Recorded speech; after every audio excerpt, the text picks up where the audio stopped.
Hi, Kyle. First and foremost, I have felt profound shifts since the call with you, and it's truly been life-changing. I cannot thank you, your team, for this community enough. Thank you. I feel quite aligned, so I'll keep this short and sweet. Well, thank you for the compliments, first of all. You're awesome. I was wondering if you have tips to instill trust in future events happening without muddying it up with projections and expectations of how that is supposed to look.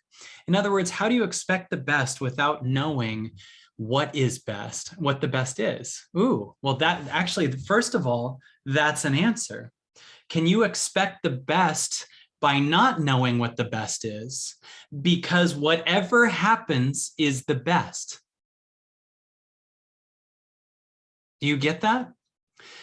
If you don't surrender to what's happening, then you're trying to control God. And I've said this before, but I want you to take in. Who do you want in charge more? You telling God what to do or God telling you what to do? I want to ask you, what would you rather it be? If you could have either of the lives? God is my servant. I tell God all the things I want. Please cause me to date that person. Please, whatever. Okay. If you have that, so Jessica says God can choose, right? Obviously, there's a you that we want to also bring and collaborate in. But at the same time, what we've done in the old days is we learned how to change our thinking and watch The Secret and tell the universe what we want. And then we've made the universe our butler. Like, you're my servant. Go get me $1 million. Go get me that person. And then you're deciding on the person you want based on very little information. You've just decided they hit the thing to be your dream person. So what God has to do for you is give you the thing that you've always wanted, because in almost every case, that will cause you to learn that's not the highest. Well, luckily in this time, we aren't asking that as much. And what I hear in this question is kind of an amalgam of both, I want the best to happen, but I don't know what the best is. And if you can really own and sit with, I don't know what the best is, then you can really go on this ride, right? You really can do this because you've already passed, Jessica, the place that says, you know what the best is, right? What I do know is whatever's happening is the best. For instance, everything you perceive as bad has a light side to it. And often our biggest fear is death, but we don't know what the hell's on the other side. Every near-death experience I've ever heard is pretty amazing, right? Maybe we're in hell right now, and death at one point, not that I'm ever suggesting aim for it, is actually the revelation of, oh, I've served my time here. And it's this freeing place, and it turns out to be a loving thing. We don't know. So we're in this place where we're trying to prevent everything. We don't know what anything is. And if you could allow yourself to become present and know, I've never in my life, and I guarantee you too, haven't seen darkness without the other side light happening.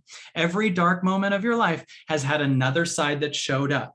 Otherwise, those dark moments from 10 years ago would still be here, but they were all lessons. They were all these magical things.